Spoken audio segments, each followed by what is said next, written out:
going live.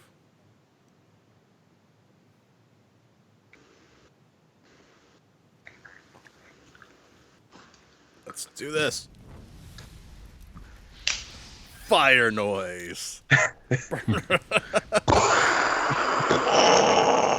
Eventually, said we'll get the hang of this to where we won't have to deal with this bullshit on YouTube. But what is going on, everybody? What is going on? Welcome to this week's episode 96 of the Brady Bunch. I am Jeremy. Hey, it's Larry. Hey guys, it's Nate. And I'm Scott. And this week we also have a special guest, Mike from Talkin' Pops. How's it going? How's it going? Hey, Everybody doing good? What is up, Mike? Thanks for having me. Yeah, thanks for hanging out, man. No problem. No, It's not super late or anything. We're cool. No, it's only midnight, right? It's only tomorrow. It's already. We always talk about Saturday night. No, you guys are live on Sunday. Sunday. It's gonna be dope. This is gonna be a good time. No, it's gonna be a good time. It's gonna be it's gonna be a really good time. Good. So now, like I said, we are in our second week of dealing with the changeover from Google Hangouts. So this week we have our lovely Brady Bunch theme going on. So it's kind of exciting. I actually don't mind this exact format because I said it looks like we're all one big happy family, which we are. We're a big happy podcasting family. But you know what, guys? It's been a week. It's been a week. It's been a week. It's been a week. What did we do this week, guys? Let's see. What did we do? We went on an adventure. Does that count? You just sounded like the Hobbit. We're going on an adventure. We're going on an adventure. Yeah, that was kind of the point, fucker. God damn. Yes, we went on an adventure as the STS Guys. Except for Jeremy, since he was far, far away. We all decided to go out and check out a local con, which is always a good thing. We went to the Game On Expo here in Phoenix, so video game convention. I know I got some thoughts about it. I know Larry does. I want to start. Nate, this was your first time going to the Game On Expo, right? So I kind of want to get from you. What was your takeaway? Kind of describe some of it there. So, being an avid video game fan of my youth, it was really cool seeing all the arcade machines, all the pinball machines. That's definitely the thing that pops out the most when you walk in there because you can just hear all the games playing and everybody's surrounding. And we went, and that's like the first place that we went. We started playing X-Men 4-player. We got Ian and Larry and me and Scott, and we're playing X-Men, and that was just a lot of fun. So, I mean, if you are a video game lover, this con is definitely for you. It's got video game vendors. It's got all kinds of stuff like arcade machines, like I said, pinball machines. It's got artists from the industry. They even have voice actors. Shout out to Scott. I don't want to steal his thunder, but he's got a really cool story about a voice actor he met today. Yeah. We'll go through that, Nate, because that was actually pretty cool. They had I don't know if you guys made it over there, but they have an entire room of old school consoles too, like Atari and NES and N64. Yeah, a decent sized room with just maybe 50 TVs set up. Yeah, a bunch of old CRT system. TVs too. Oh man, how'd the floor hold all that up? Yeah. No, seriously, that's some heavy weight right there. So me and Scott ended up playing NBA Jam on Sega Saturn. It was pretty awesome. So was it bigger than in years past? Sega Saturn out there. So was it bigger than years past? Do you think? No, it's about the same size. Yeah. They've done really well. The basic format, and they've kept it the last I think I've been there now 3 years for it. It's been kind of the same format. When you first walk in, they have that free-to-play arcade section. There's off on the right, there's usually like a big tournament for Smash or Fortnite or something that they have going on, which they have a big screen that's broadcasting like a second screen for what everyone's playing. And then, Jeremy, I know you've been in the South Building. There's those little cutouts that they have. One of those cutouts contains all the old school games, and then the rest is just basically vendors throughout the rest of that South Building. So it is in the smaller convention hall, but they fill it out pretty well. Yeah, the second little room that they have had like trading card games. Like you could go play Pokemon trading card game or Magic. You could do that kind of stuff too. And there's a whole there's another section that had board games. So it wasn't just, video game convention. It was all types of games, which is pretty awesome. And people seem to be doing all that stuff too. Like everything was, especially today, was really busy everywhere, which is cool. Yeah, a lot of people walking around, a lot of people like digging the games, which is really cool. Like, I love the good old arcade. Like, nothing beats the nostalgia kick of playing arcade games. Like, it takes me back to being like in my teens, riding my bike over to the arcade with the quarters that I like was able to scrounge up from mowing lawns or whatever, so I could go and play the arcade games at the local arcade. You play in the 60s? Yeah. Dude, this they don't even do that in Stranger Things. Yeah, I know, right? That's the thing I catch. Like, in Stranger Things, why isn't there a local arcade? There is. There is. Well, there's Season Cobra 2, Arcade right? Bar. Yeah, season 2. Season 2, forget, they do have that. Never mind then. Yeah. I was mistaken. But yeah, like, it was something that you did. Like, they had the little arcade. I had the cool games. The one that I've loved that I could never find before or again is the Die Hard video game, the arcade one that they came out with. Scott, Scott, you need to come over to my house. You need to come. If you have it, dude, you need to come over to my house. I have the living shit of the Die Hard arcade game. I'm a Die Hard fan, and the fact that there's a fucking arcade game from it, I'm there. That's pretty cool. So yeah, but they had some cool ones. Like I said, we played the OG X-Men game, like Nate had said, and bust out that 4-player action. But you just hit a button on that arcade that gives you more tokens. Yeah, so nice, so much better. Right? Yeah, free play is amazing. Yeah, free play on everything. So there's at least 50 or 60 arcade cabinets, and you could just walk up and play any of them. Yeah, it's worth the price of admission right there, just to be able to play those arcade games, or you want to go jump on a Super Nintendo. Like Scott said, there's Smash Bros. Tournaments, Fortnite tournaments. I think there's a Street Fighter 2 tournament on Friday when I was out there. NBA Jam tournament. Like they got everything from the new stuff to the older stuff, plus tons and tons of vendors.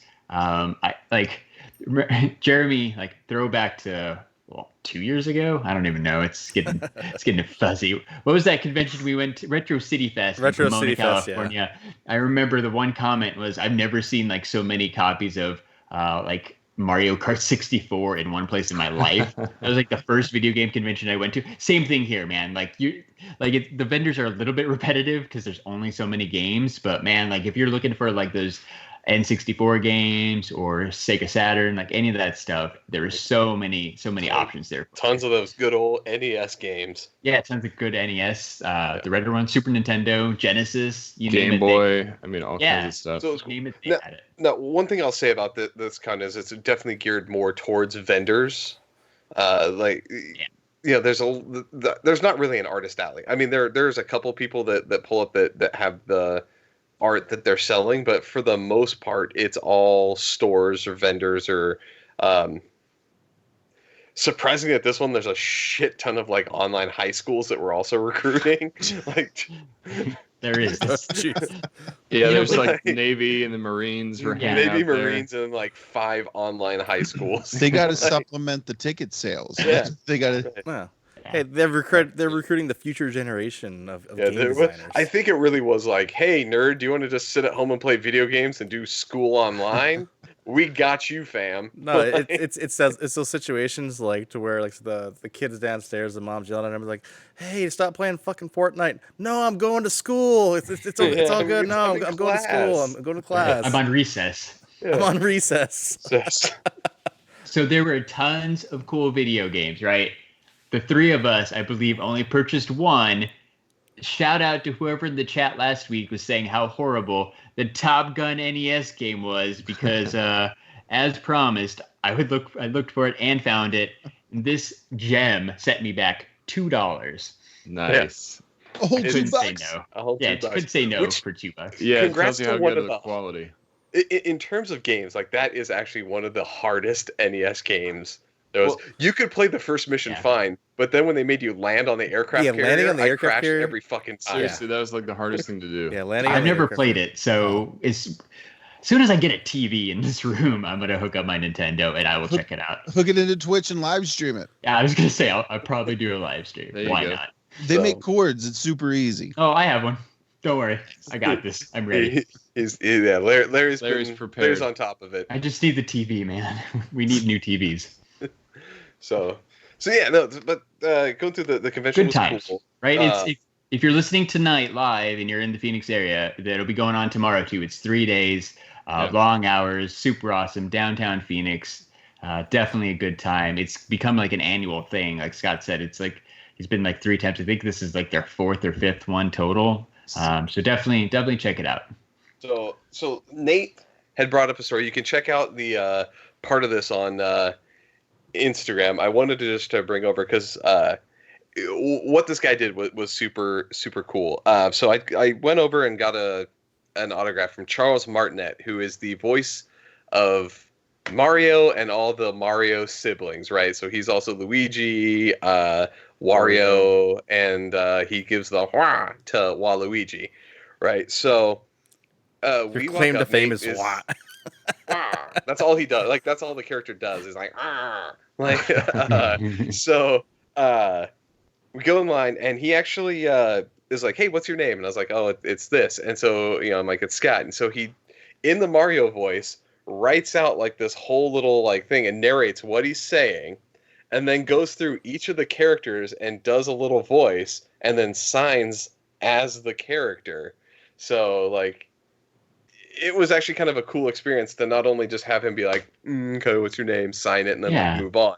Like you took the time to go through and like give like a little show and like do kind of like it made it like cool that he personalized it and then went through and kind of did the shit that you're known for, Yeah, right. Very cool. You didn't just get a best wishes and then move on. Right. It was nice. Did he do it for the people in front of you too, or is he's like, this guy needs a little something? This guy needs a little something else. No, like everyone who came up there, like he signed. Larry went through. He did the same thing with Larry. Like, super cool way to like. When you go to the cons, it's always nice to see the people that go a little bit extra when they interact with their fans, and you can tell that he definitely has fun with it. Nate and I have some photos. You can go onto the STS Guys Instagram. You can see the photo of Nate and I with him all doing the Mario jump pose. So it was plus all the other stuff we posted up from around Game On Expo. Yeah, we took a lot of photos and threw it up there. So definitely go check it out. Yeah, including on Facebook. I did one. I did one. Our STS Guys tradition. One. Yes, as is tradition, one was posted on one Facebook post. I think the thing that I find funny about the whole posting for it is you can link the two together where it automatically posts all the photos. So, Jeremy, how do you think I posted that shit on Facebook? I remembered on one. I was like, I'm gonna hit this button. I can't let it die now. It's a thing. You can't do more than one anymore. So Charles Martinet was fun, right? They also had a bunch of Pokemon voice actors, right? Plus the lady does Peach and Bowser. The guy does for Mario. There was a ton. The girl who did the voice for Boo in Monsters Inc. was there too. So a lot more guests this year than.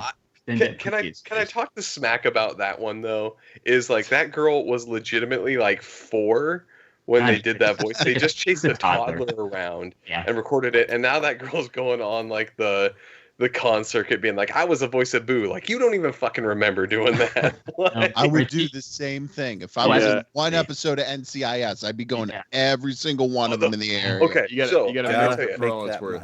I'm going to give out what my bucket list item is, and I want somebody online to ever make this happen. I will be your like best friend forever here. My new bucket list item, because there was a person there whose credits were voicing some of the Pokemon. I want the one single IMDb credit that I am a Pokemon in the Pokemon cartoon series. Not like all of them. Just like one of them. Give me one. And I'll go there and like something like that. Like I will do it. Like, that's a big one. I don't think you could do that one. No, I don't know. But like with the new one coming up, I'll be the one that's in one episode. Like that's my bucket list. I want that. There you go.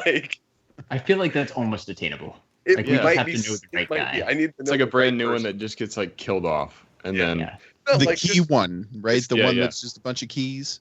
Yeah, Yeah. like I need the one that's like, you're fighting the dude and they only throw it in there because he's also in the new game that came out, so they have to show it, but gets beaten right away in one of the battles. Like, that's what I want. Like, I'm not greedy. I don't want to, like, a main, like, top 10. You went Like, I'll sea just- level, like sea level. Yeah, sea level. I'll sea do level a sea level Pokemon. voice. Like, I'm fine, but I want that in my life. just the credit.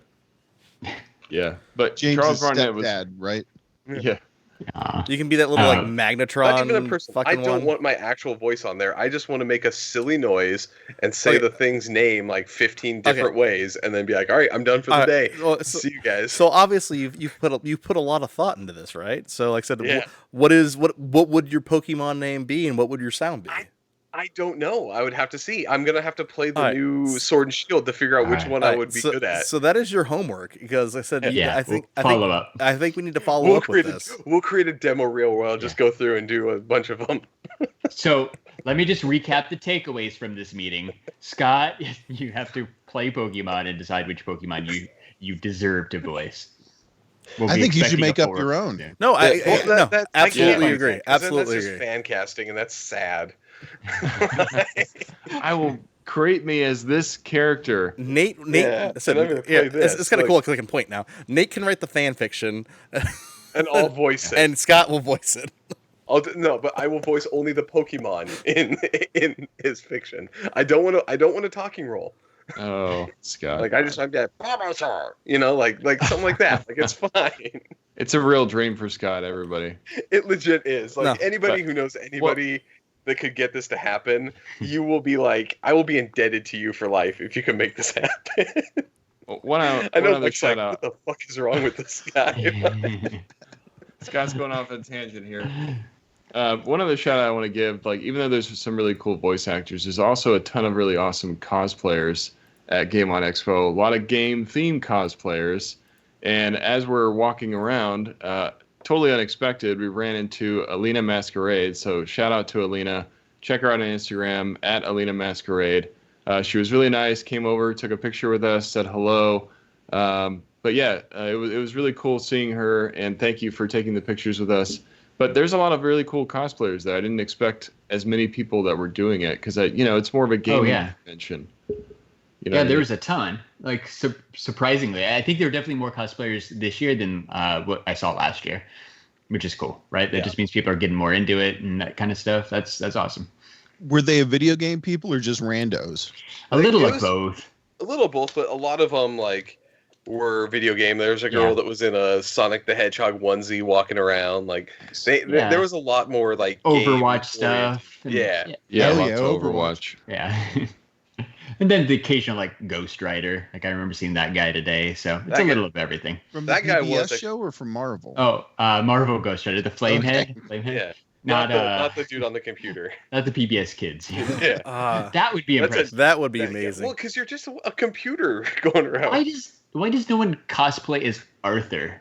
People love that show. We love that show. We love that show. I know. We love that show. There has We to did an entire podcast on no. that. We need to bring back the Arthur podcast. I will. We will. One other thing too is eventually we're gonna get this going here, but we do need to bring up Larry. I think it's now time we can actually bring up the official name.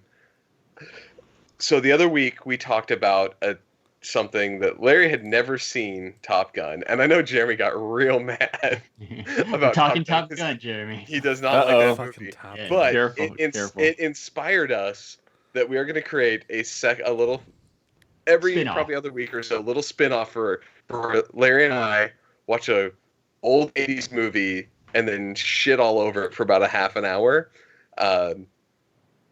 We're going to call it the Totally Rad Movie Podcast, and it is coming out very soon. So we're still in the works to try to get it like a time figured out and everything, but I want to drop it now to know that we got enough feedback from people saying that we should make this happen that we're actually going to do it. That's totally rad. I will believe it when I see it. Oh, we have a logo. I spent $6 to get it made. I got for Larry- life, right? Well, I bought the domains for it for the website. like I said, Larry, I seem to remember another podcast that you were Yes, going to yes, I start. know. This is taking priority over that podcast. Because this one actually had people say they would actually want to hear this. So That's true. we said, okay, we're going to go ahead and do this. We're going to knock it out. We're going to give it a shot, go for at least a couple times to hear Larry and I's comments on old 80s movies. I believe Mac and Me is going to be on the list, by the way. That is going to be one of the first ones that come up. See, Well, Jeremy? Manny wants to listen. Alright. We got to do it for Manny. So if you're okay, to times these. Like I said, if you're doing Mac and Me, you got to do the director's cut of Mac and Me. Oh, there's a director's Oh. cut? Well, Yes. most of these we have to find what we can actually find Yeah. online to watch. I will send you the link to the director's cut of Mac and Me. All right. The one where the kid where the kid gets blown away like in a stream of gunfire by the police. Like it is the alternate really? ending. the yeah. alternate ending Oh, dang. director's cut. Oh, okay. Yeah. All right. But then that sounds McDonald's came in and was like, "Hey, you can't do that. a little Instead, much. let's do the McDonald's dance sequence at the end." So spin-off, right? Totally Rad Movie Podcast. And Jeremy, Nate, Mike, you guys are all welcome to join us too. This isn't just a me and Scott thing. This is me and Scott are gonna head it, but like everybody else is welcome to join us. And that goes for pretty much everyone listening too. Like we'll take special guests. We just gotta figure out the time. And really like we got to figure out how we're going to record it too. Skype seems to be working pretty well right now, but like earlier in the week, we're like, I don't even know how we're going to go live on YouTube anymore. So it'll be live on the STS Guys channel. It'll be presented by the STS Guys. So same house, the same awesome YouTube channel that you're already subbed to.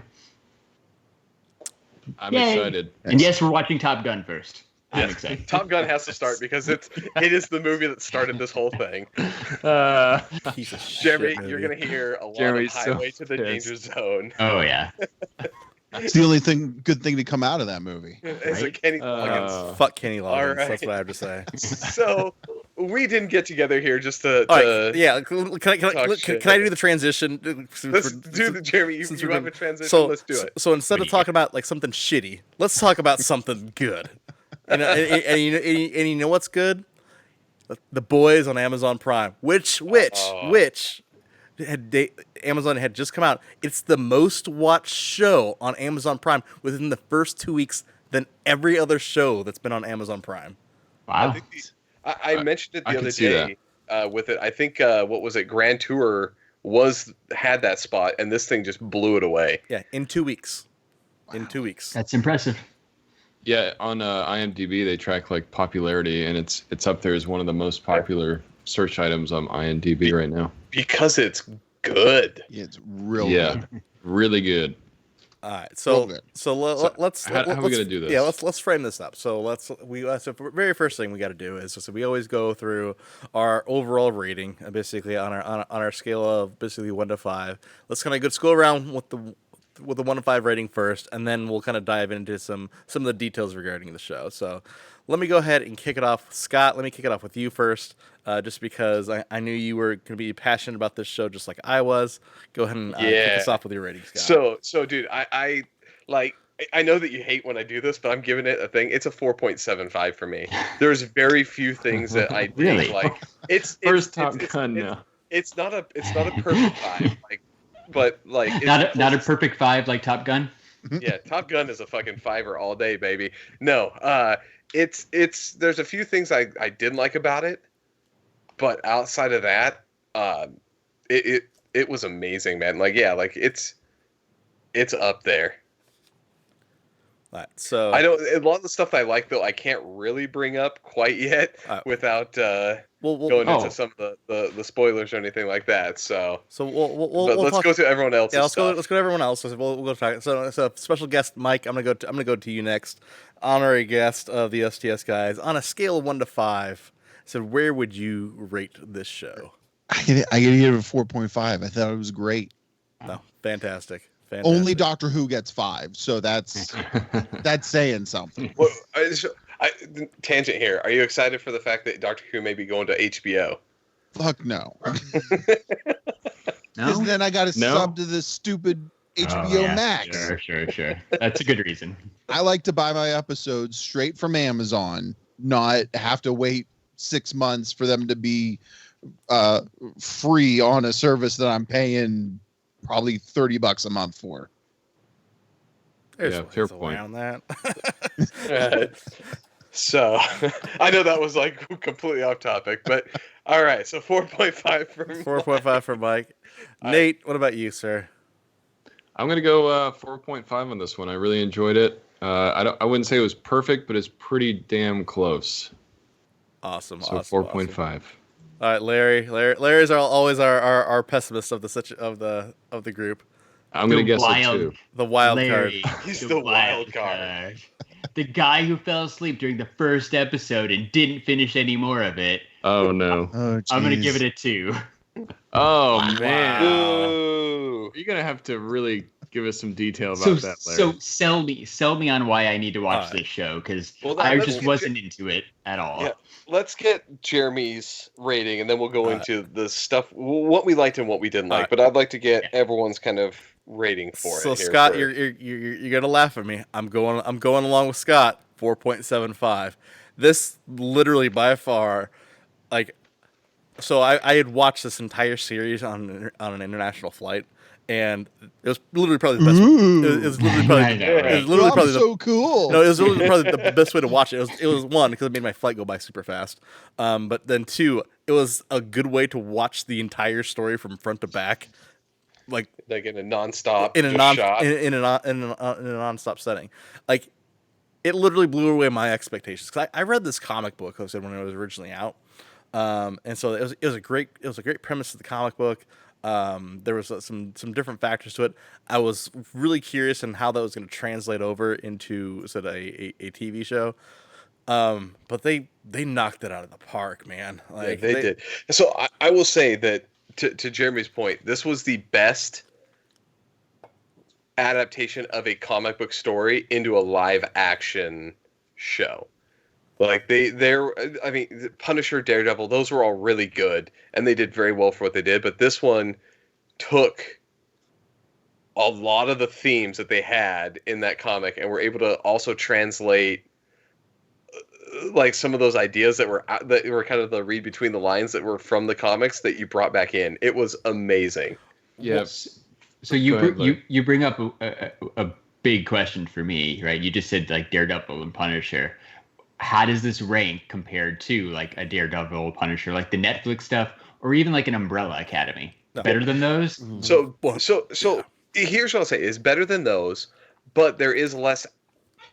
It's more story driven versus like an action driven. Like Punisher, Daredevil, even those ones they had their stories, but they always had those actions. You know, there's no fucking hallway fight thing in this that they had. Like, they make it. You're fighting superheroes. They insta kill everybody that they fight. Like, it's what would happen if Superman really punched somebody, they would fucking die. Like, and they make a hint that in this one, that's what happens when Homelander goes in a fight with somebody. There's generally no survivor. Or when A-Train runs runs into your girlfriend. One of the best scenes. I saw that. Yeah. Right, where she just pops. She was standing in the street. It was her own fault. Yeah, it was. She was in a foot off the curb. Yeah. I'll say that's what really kind of grabbed me into the show, because you get to see, okay, this is definitely a darker version of some superheroes, you know what I mean? And that's what I loved about it, is the darker aspect of the show. The whole time, the language, you know, they're showing like nudity and sex and stuff. There's people dying. And it reminded me, it gave me that kind of like Watchmen vibe, you know, that's like that dark city, you know, they're questioning, are these superheroes really superheroes? Are they bad people? Are they good people? And that's one of the things that kind of got me into like DC and all that. So for me, it like really grabbed me when I started seeing how dark the show was. It made me want to keep watching it, because I love stories like that kind of make fun of the superhero aspect. You know, it's more of like, it turns it on its head. No, Nate. To your point, like I said, to your point, Nate. Like I said, I love shows, and I love these type of shows that are on, like I said, these networks where they can basically do whatever they want. Like I said, the HBO type networks and stuff like that. and it's just so funny because I was actually reading something about this specific show of they pushed the envelope so far in a couple of these scenes to where like even Amazon said, no, you can't do that. You can't do that. I'm assuming it's the sex club with the dude that can shrink down and jumps in the lady's vagina. No, like I'm guessing at some point some executive was like, maybe that was not that shouldn't have been filmed. No, the scene that was filmed, but they had to cut out was a scene where you very first get introduced to Homelander, and he's jacking off basically over the side of New York City, saying basically I own this city. So it's way worse stuff than that in there. Oh yeah, well, like I said, there's way worse things. And so Starlight's initiation. Well, and here's the thing, and it goes into basically into the second season of how they're going to, because in the comic books, like I said, the whole second story of this comic book is this concept called Herogasm, which is basically a superhero orgy. So it's I'm curious to figure out how they're going to basically play that into this, because apparently they're adapting that story. See, I don't know if they're going to do that, Jeremy. I think they're going to skip that part and go straight into the Homelander's revolt. No, where I think is where they're going with. Watching this first season. At a certain point, Homelander's like, "Why the fuck do we need like corporations to own us? We can just own everybody. Like, I'm going to get all the superheroes together and we're going to fuck shit up." And that's a whole nother kind of story. I think that's the direction that they're going for this one. I think that's going to maybe be like an episode with it. But, I mean, they kind of showed that with the sex club, where he walks through the sex club. So yes, I know that it's not as big, but... They are going to adapt Herogasm, because like I said, that was a question on the press circuit to one of the directors, like, hey, are you going to be able to do this? Like, oh yeah, we're going to do it. I said, but we have to do it in some type of way to where we can show what we need to show on Netflix without basically making this like a porn. Right. So one thing I want to go around the group. Like I said, Larry, this will be a little bit harder for you since you fell asleep.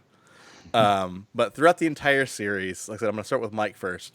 I said, what was basically one of your favorite moments from the entire series? We're going full on spoilers. Full on spoilers. Yeah. It's fine. Most everybody in the chat has either seen it or doesn't care to. So fucking spoil away. My favorite part was when I don't know any of their names. Just so you know, I watched it all in one, but I don't remember anybody's names. So when, other than Homelander, is when they're on the airplane and he goes, "Oh, they're fucked. Let's get out of here." I love that because, I mean, what are you going to do? You're right. He's going to pull the airplane apart trying to save them all. Might as well let them all die. Bye. Yeah. That was like, I can't believe they're going to do this. So like, I don't know if you watched the comic or read the comics. I did, but in the comics, they're on their way. In the comics, that plane was actually one of the 9/11 planes. Oh man, that would have been even better. Yeah. Right. So, and he finds out, he's like, "Oh, we just stormed this plane, and we found out if you break down a bunch of the walls of the plane fucking crashes." So they did a really good job bringing that back in as like, yeah, when you stop a plane and he breaks the gear, like, yeah, what are you gonna do? I agree with you. Like, what do you do? Like, those people are gonna die. They can't take one person out of the plane, like land them safely and then keep going. Like, yeah, you say what, two like people a real at that point? Turning point for the characters, because you see the Wonder Woman ladies like, oh man, we can't do this, even though she seemed like she was being real, real jaded and whatnot. And then you think Homelander's like this cool guy, and then he's like, nah, screw these guys.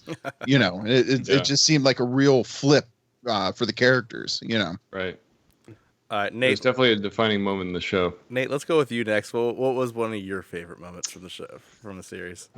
That's a tough one. I will say that moment that Mike was just talking about definitely stands out because it really shocks you. But I'm just gonna say the character as a whole of Homelander, the guy that played Homelander does such a good job in that role, just being that kind of like sociopath asshole that knows he's powerful, that knows that nobody can really do anything to him. He plays up that part so well. I don't even know who that actor is, but I'll just say like any of the scenes that Homelander was in are like some of the most memorable in the show for me. That part where he meets the soldiers and he's like, hold on guys, we got this. and he's just going there like wrecking house. Like he's having fun killing people. He's cutting people in half with his laser eyes. And that's another thing too. They show like the impact of his powers. Like Superman has laser eyes, but we never see like what possibly could happen by him using that power. And we saw it in the airplane where he cuts the control panel in half. Part of the reason why that plane crashes. But just Homelander is one of my favorite parts of the show, and just the characters themselves. Every character was so well done, fleshed out. The actors did a great job. What's his name? Carl Urban, man, he's an awesome Billy Butcher in the show. So I don't want to speak too much, but I'm just going to say Homelander and kind of like the whole cast just did a really great job.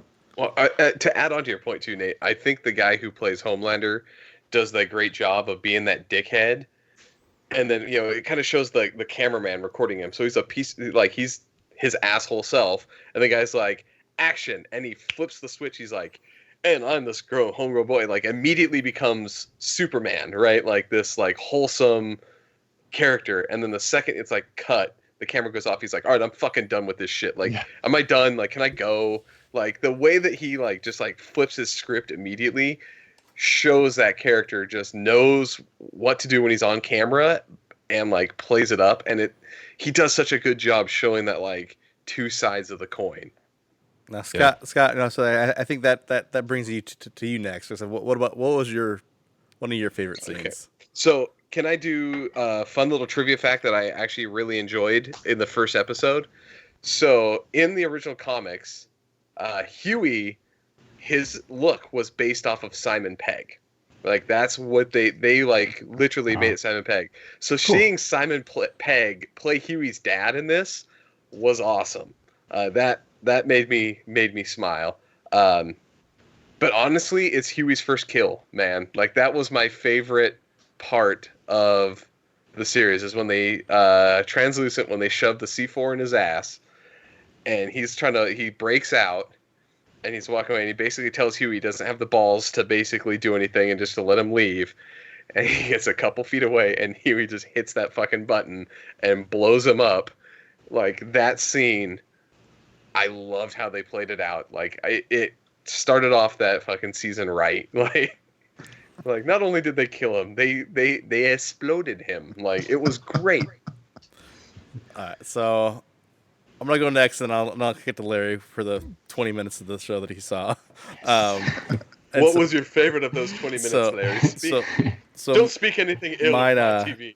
So mine was, I said, it was I love it when shows can be edgy. I said I love it when they basically take things to the edge and they're not afraid basically with how like critical reception is going to be depending on what they do in the show. So I'm going to throw out an episode number, episode 3.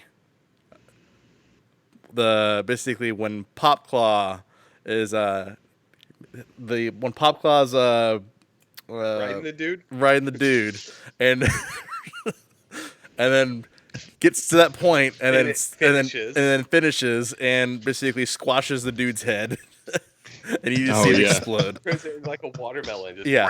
It was probably one of the most amazing scenes in a show that I've ever seen. I'm like, this was great just because it was so edgy and it was one of those things where, like, you can't show that. Like I said, there's no other network out there that would like show this type of stuff. Like I said, there's an HBO would like show this type of stuff. Like I said, but like I said, that's why I'm glad. Like I said, this show wound up on a streaming service where they can take these liberties rather than like an FX or an AMC.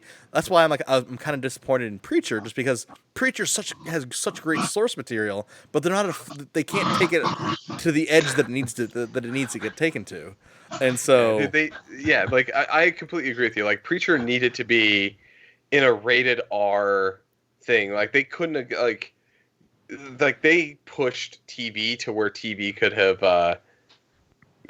gone with that. And if it was on something like Amazon with the care that they put into this, Preacher would have turned out way differently. Look, and season 4 is pretty good so far.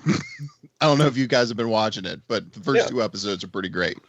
Right. But just imagine with the amount of gore that they could actually show, like they should in the thing. Like, come on, Jeremy, you're gonna have to help me. The boss of the meat cutting plant, the meat processing plant, that was played by Oh,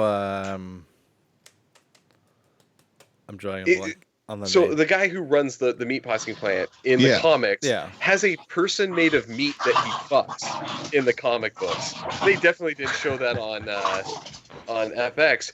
They could have on this Amazon show. Made him that much more deranged. Good Lord. I feel like Mike's dogs are reenacting that season 3 moment right now. Yeah. Only with less aggression. Slightly less aggression. Larry, like I said, you said, I think we take the question a little bit differently from you. So, in regards to the actual show, like I said, what didn't grab your attention right away? Like do you? All of it. So I can remember the exact moment when I fell asleep. It was early on during Starlight's like monologue or something. Like I don't even know what she was explaining, but like I didn't make it through that scene. It felt like 5 minutes, but it was probably only like 30 seconds. But that's as far as I made it. I did jump back in afterwards. That's how I know that's where I faded away. But it was okay. Like the opening part was cool. I like the opening scene where the Superman kind of guy was like taking a selfie with those kids. Right after he murdered a couple of people. Yeah. Like I kind of knew what it was because Scott had told me about it because Scott was really excited when that first trailer dropped. So I knew a little bit about the premise. I don't know. Like you guys are making it sound pretty good. I'll probably jump back in. Yeah, it's something. Just make sure your son's not in the room when you watch it. Yeah, that's what's yeah. Definitely not a child-friendly TV show. No. Well, and it shows. I mean, come on. The first episode has translucent, full frontal nudity because the dude likes to hang out in the women's restroom, and he can only be fully invisible if he's naked. So, it's that, and there's funny. There's like crude, funny humor moments. Like, so honestly, if I had to choose a second favorite moment from the show, it's when Billy Butcher, Carl Urban's character, is having an argument at like the Christ Fest thing with the guy who runs the booth. With the priest. Yeah. Like I started laughing just because, like, so hard just because he's basically having a theological argument with this guy. My favorite quote out of that is like, "Did you just call God a cunt?"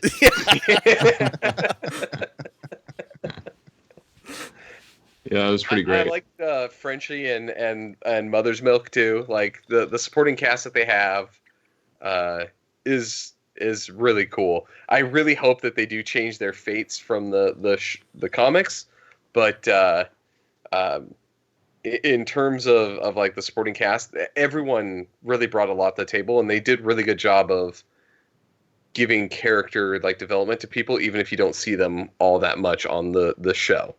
So I did like how they were able to kind of focus in on those, you know, the seven and then the boys, and you learn about them in just little bits and pieces, but it's enough to keep you interested in each of those characters. Yeah, they all have like, you know, you kind of start learning a little bit more and more about each character, and it makes you kind of appreciate, you know, the boys as well as the soups, and kind of like, you know, how they deal with the situations that they're in.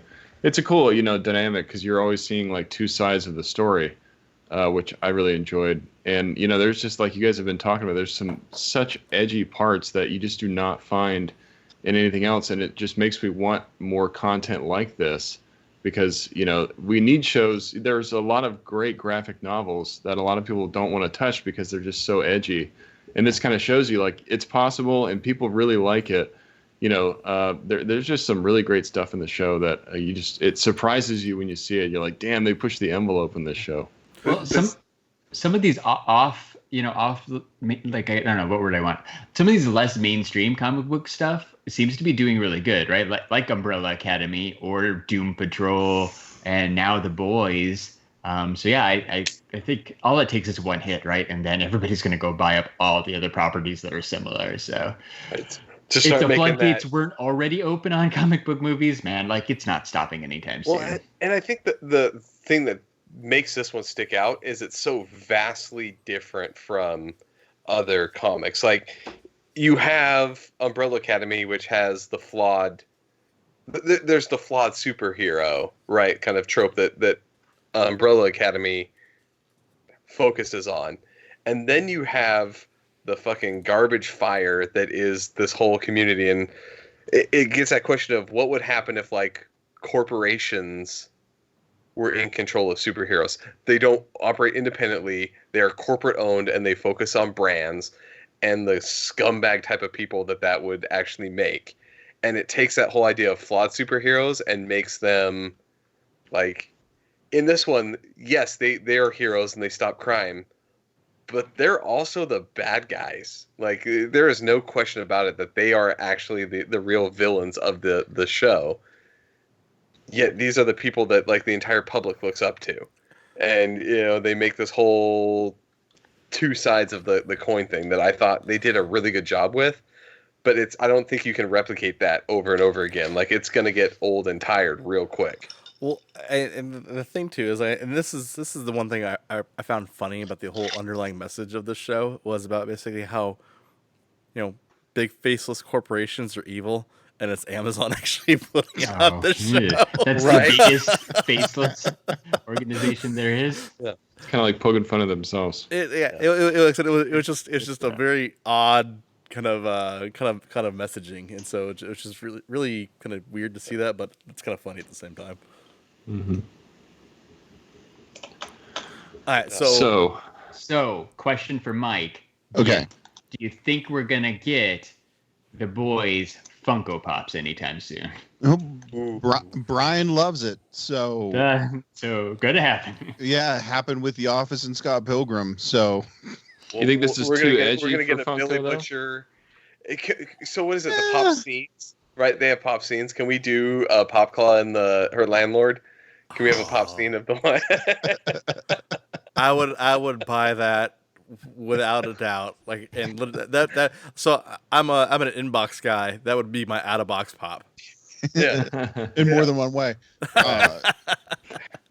There was even a faux one in there, right? Of A-Train. Mm-hmm. In Oh, really? Yeah. That's right. It's when Huey was in his room. Went back to his room. He has A-Train pop. So I did enjoy the when he goes through and he starts A-Train goes into his room and he starts talking about the A-Train figure that he had in there, and he's like, that's not just the regular one. That is the special edition San Diego, only 800 made. And I was like, that is what we fucking bank most of our fucking talking points off of, is the rarity of these goddamn toys. All right, if they're talking toys, I'm back in. Yeah. Yep. And yes, Larry, at a certain scene, there is a Funko Pop that is in there of A-Train, one of the drug addict superheroes. He's gonna go finish it now that we just said that. I know. It's like, all right, I'm gonna go watch it. I could see him doing. I mean, they're making Umbrella Academy, and this is a few notches above that, but they make them out of other stuff. They made Watchmen Pops. Like they made. Like I said, and it's literally very similar type level of violence and kind of gratuity there. Yeah. So we keep bringing up Watchmen here, and so there is a Watchmen series coming up on HBO. So I want to, I guess, get your guys' thoughts on it. Should HBO be worried now? Like, now that they have their own little Watchmen series come up, did Amazon just set the bar for that type of superhero show, and are we going to judge Watchmen unfairly if it doesn't meet up to The Boys? Oh, absolutely. We would have anyhow. Yeah, we would have. We would have anyhow. But it absolutely did. Just because I think if it's on HBO, so people are automatically expecting it to be an edgy series, and so I think literally this just set the bar for basically edgy type of hero anti-hero type series.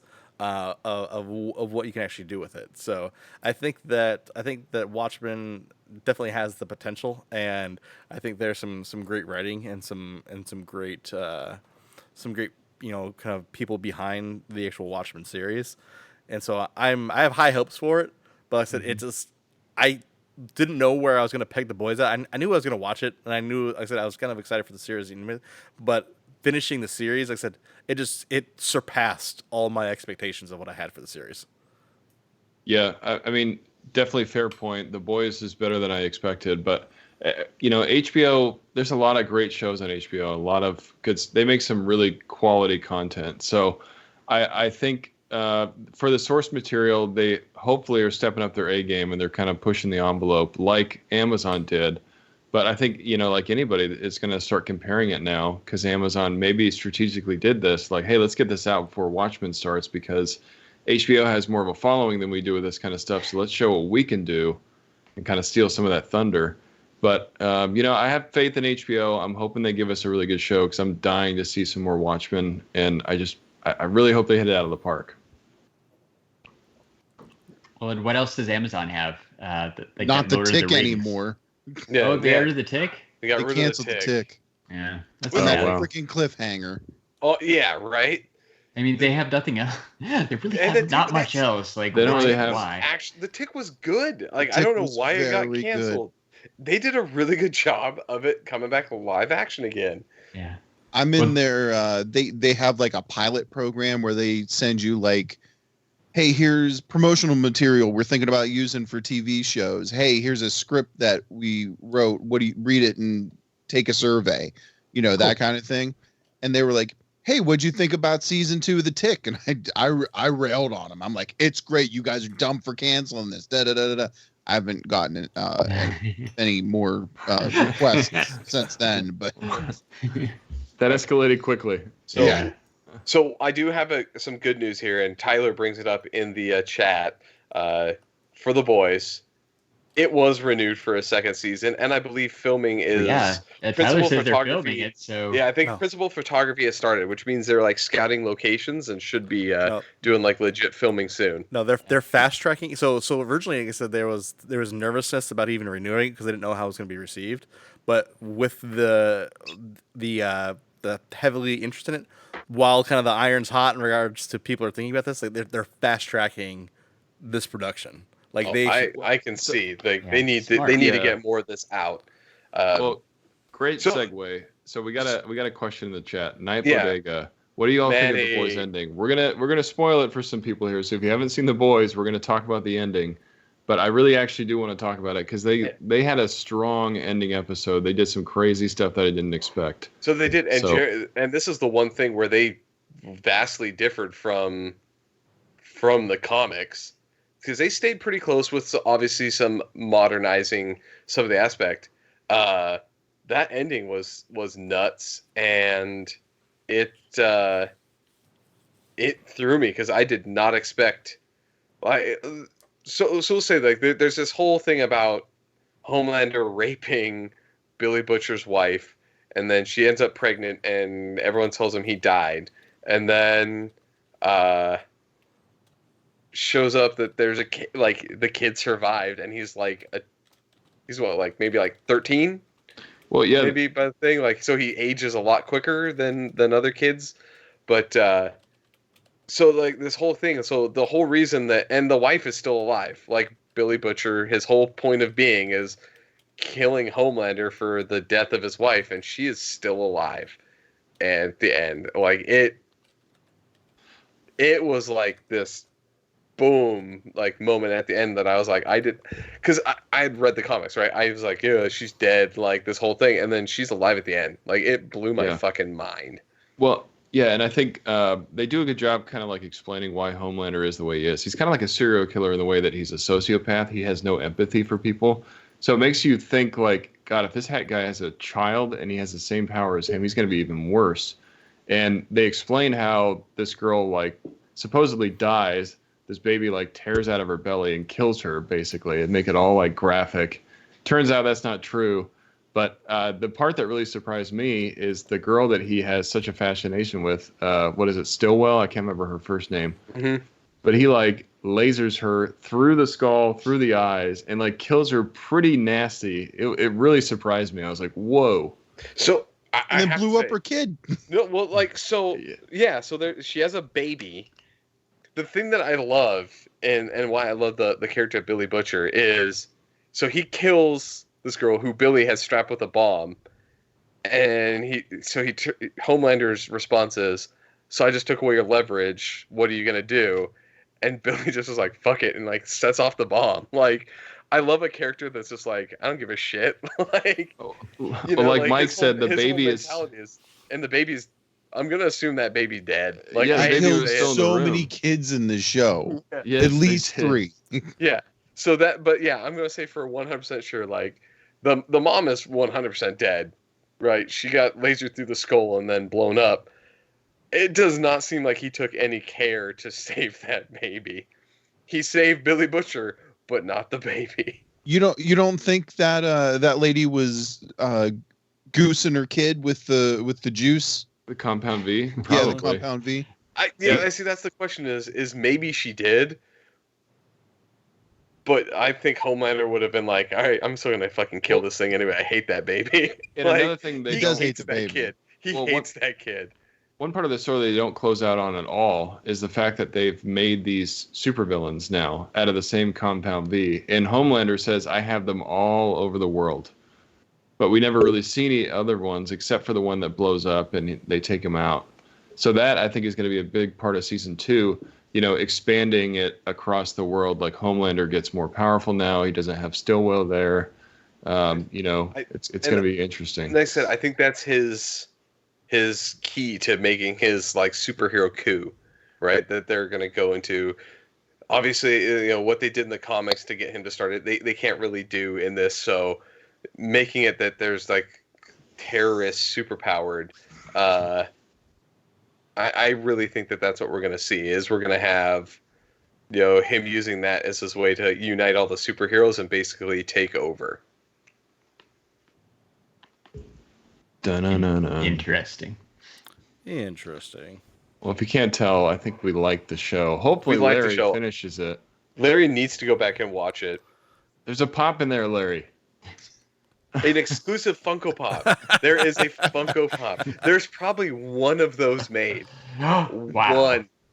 Like, actually, I'm guessing there's a couple because Brian Mariotti probably had one made for himself. If it's a legit pop. Yeah. It's Right. not. It's honestly, it's not a legit pop. It's actually probably No. Yeah, it's not. it's like a crappy looking. Like honestly, there's so many people do so many better customs out there. Yeah. Like they would have been better contacting some other person. It looks like someone's kid made it. It looks It's pretty rough. it's pretty rough. It's pretty rough. Oh my. So what, is there anything else you wanted to talk about, Mike, before we wrap up? What do you I guys have a got question going on? about the boys actually. Oh yes. All What right. is your question People about the boys? who read the comic books. Does Huey ever get they make it seem like Huey's gonna have powers. Does that ever happen? Kind of. Yeah. So there's a way that you can dilute the Compound V to like temporarily give people powers. I won't spoil how that is because I think they're going to bring that up in the second season. But there is a way that he can temporarily make himself like a superhuman. But it's not like a permanent thing that he Because he you know gets. the scenes where the camera would start shaking and he'd start balling up his fist and So and in the shit, comics, it's a superhero. Yeah, so what I think they're trying to hint at is in the comics he is like ridiculously quick thinker.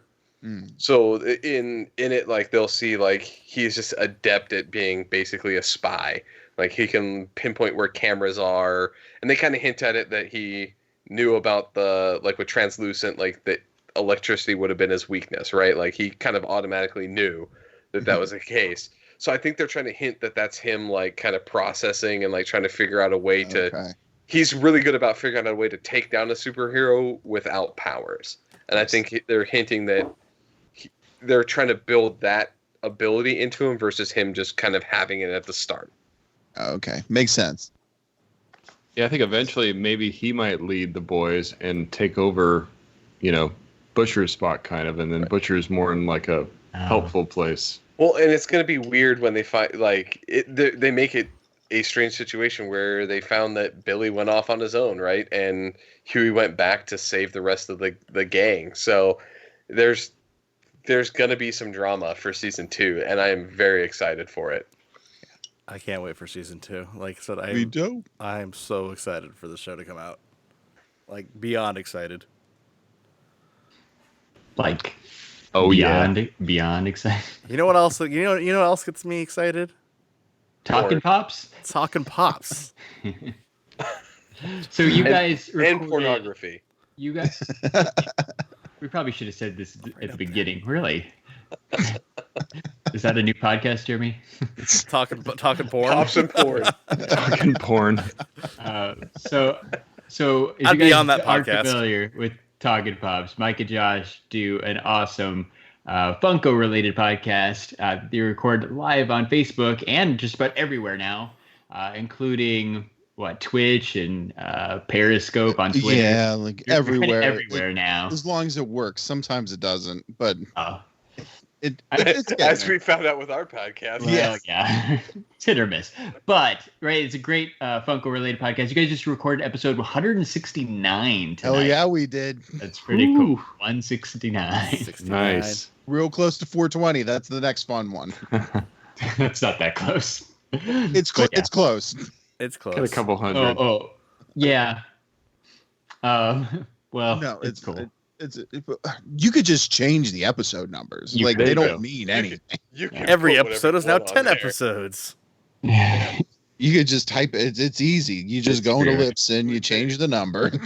That We is did true. that, Larry. We did that. When we're gonna make this episode 94. It's just the two of us talking with somebody, but we're still gonna make it another episode. Yeah, I might have changed around the dates we recorded the first episode once or twice too, but that's another story. Have to be in operation for 3 years. All right. Yeah. Well, we did this one a couple years ago. All right. Today minus how many days? Changed that 2017 to a 16, and then All right, let's go. So you guys, I don't think it's happened yet, right?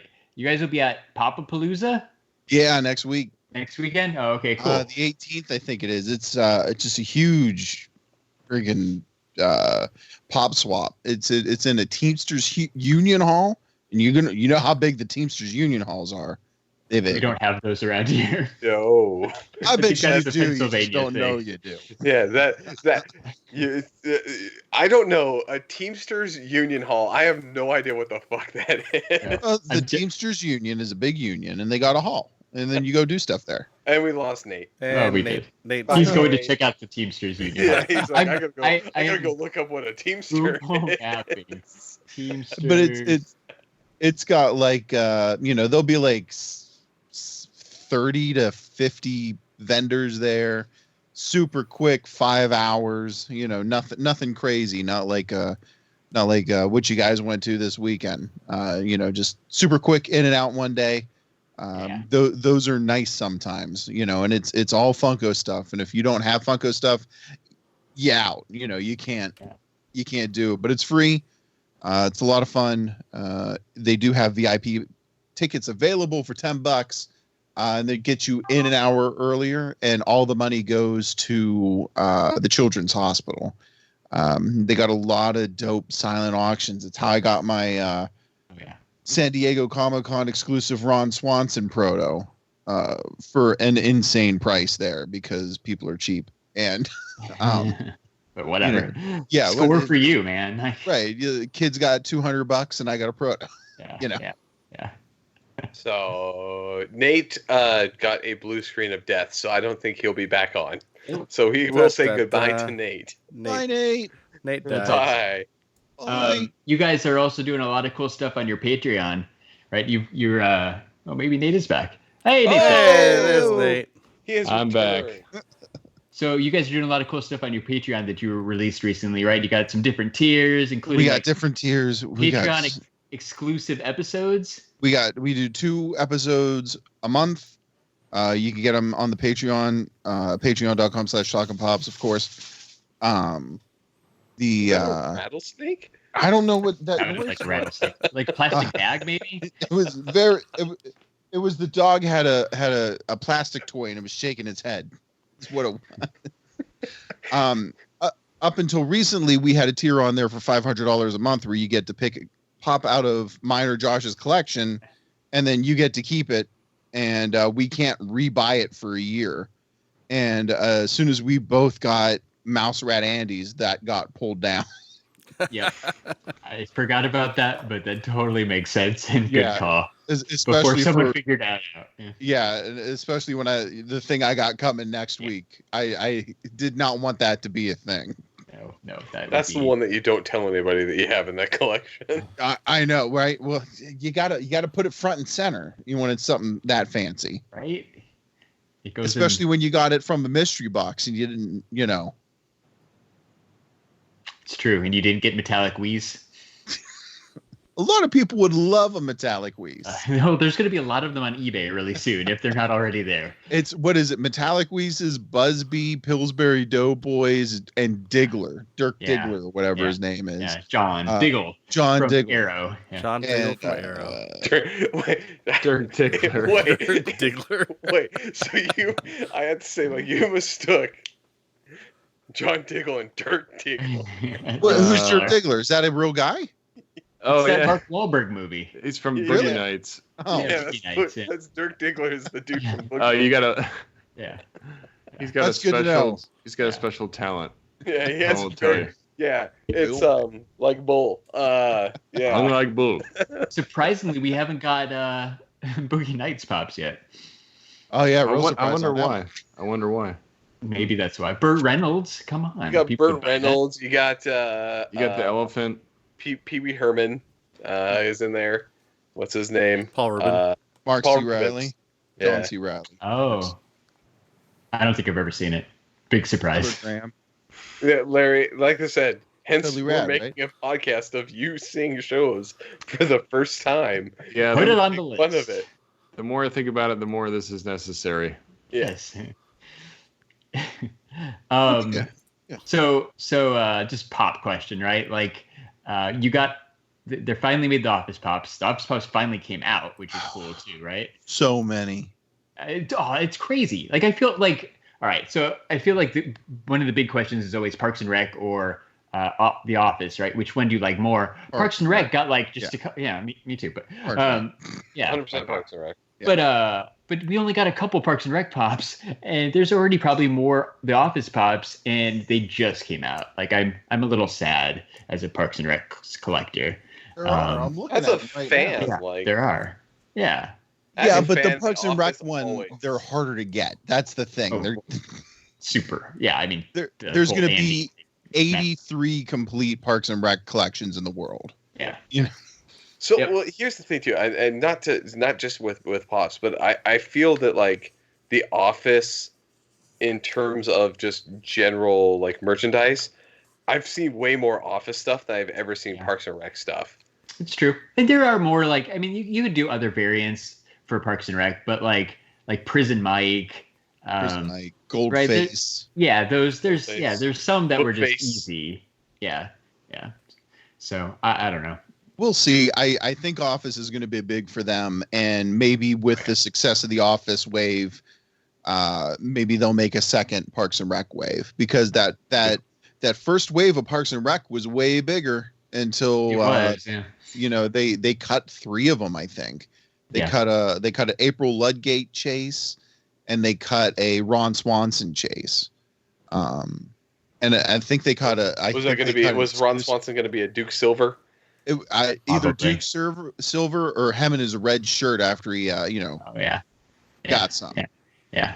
Donuts go nuts. Yeah. That one feels like a easy chase. Yeah, That's an easy chase to make. So I was gonna say, so you got The Office. Like, what is the one thing that's on your want list that Funko hasn't made yet? Do you have a new number one?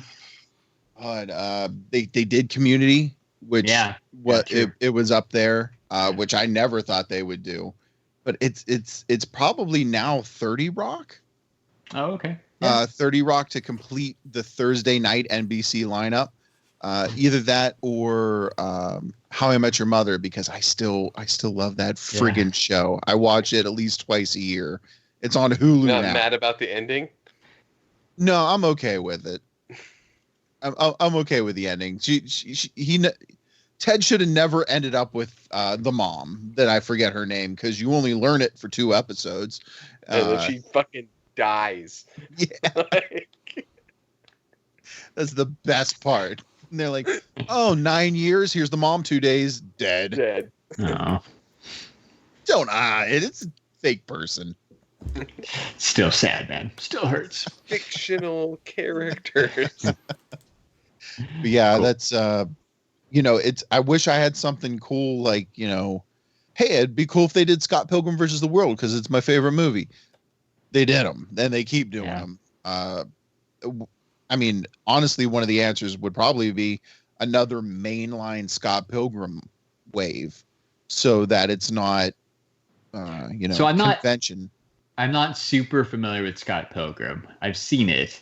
Are there that many characters that you could do like another 4 or 5? You could do another 10. Oh, 10, okay. 15. Because I feel like there's a ton, right? Like you said, it's been forever since they had an actual mainline wave that you can get at the normal stores, and it's always been like con exclusives. But yeah, that would be cool. Yeah, I think there were only 3 mainline, and the rest. Oh, really? It was Scott Wow, that's Ramona crazy. and Knives. Yeah, and the rest have been con exclusives. Yeah.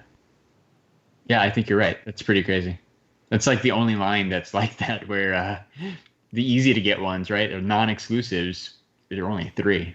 Right.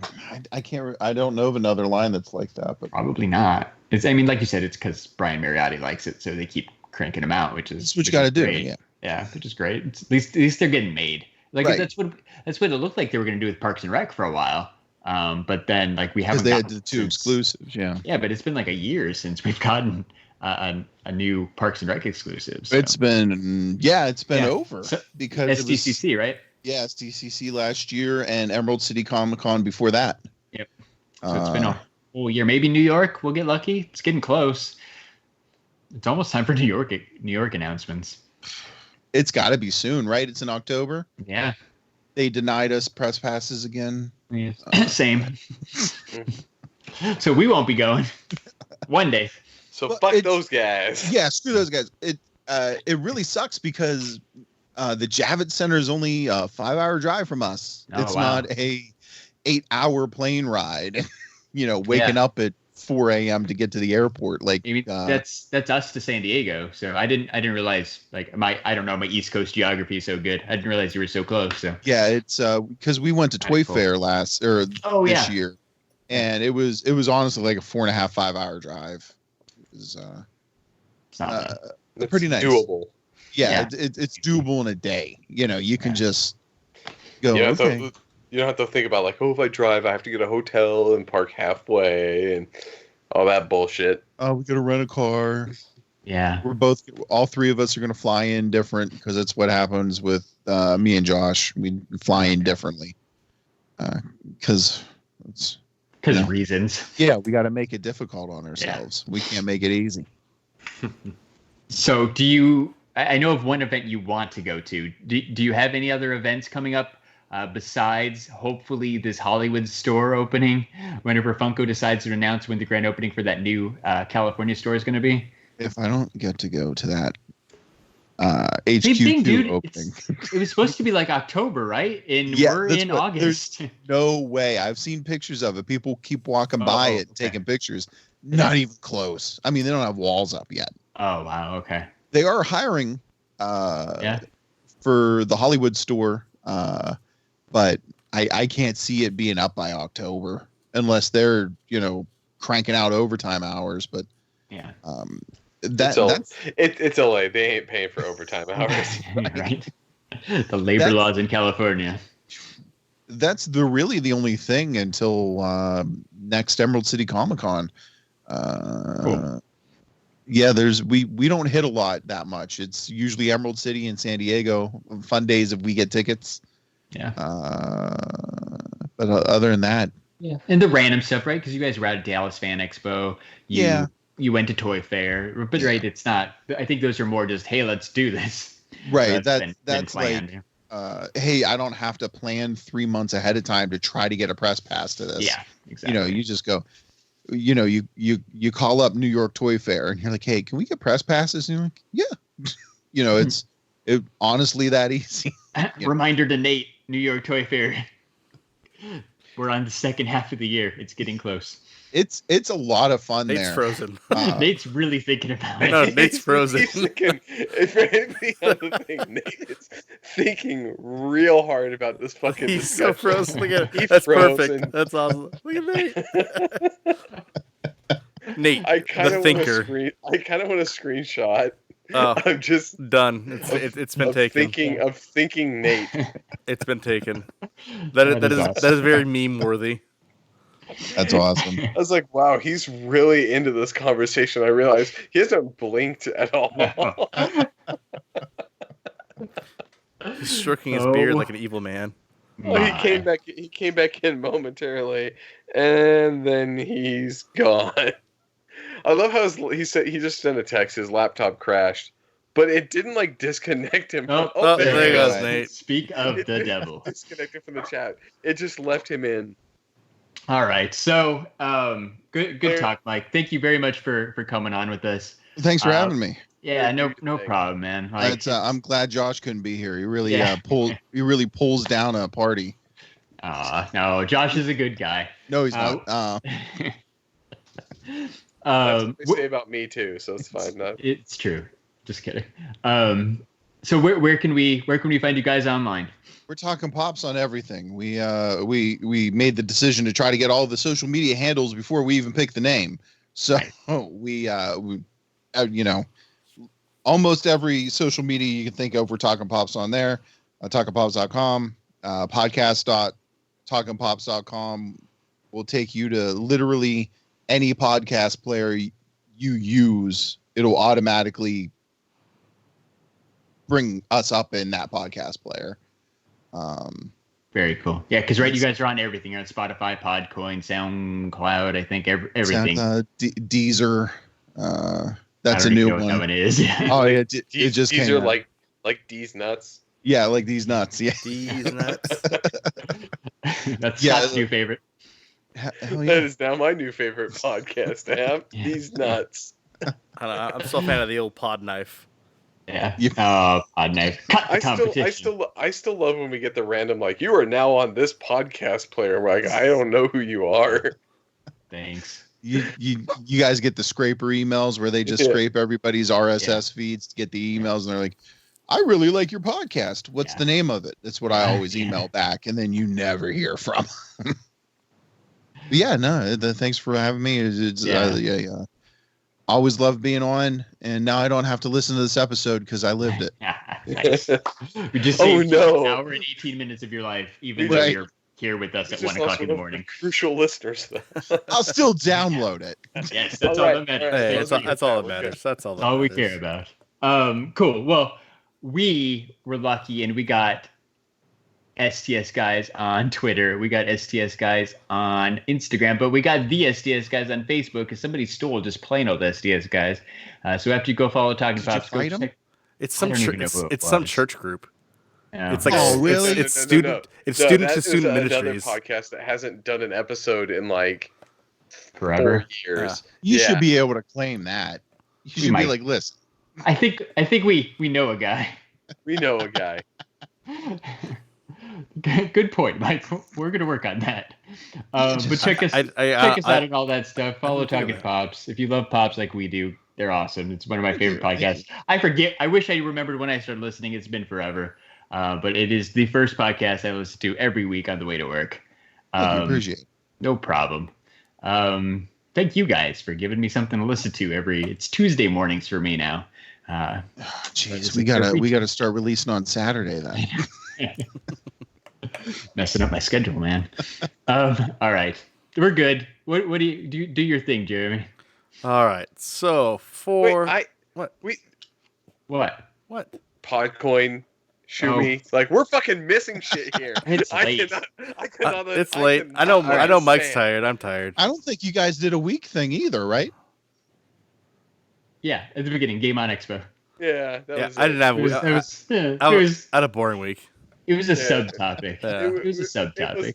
We kind of planned it to be not kind of shitty, so it's good. We'll move on from that. Larry, do your fucking shill thing. Go to shumistore.com, buy some Funko Pops, enter code STS Guys, save 10%, 10. And then Podcoin, that is my favorite podcast app. that Mike from Talking Pops actually told me about. If you go sign up for Podcoin, it's the podcast app that pays you to listen to podcasts. You can listen to all your favorites. You can listen to STS Guys. You can listen to Talk Pops.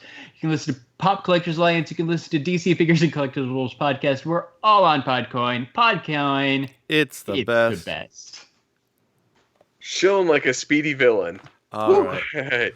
So, Jeremy, take us out. for episode 96 of the STS Guys, I've been Jeremy. Hey, it's Larry. And I'm Scott. And for Nate, goodbye. Oh, yeah. And I'm Nate. Bye. Bye. Okay, bye. Bye. Bye, everybody.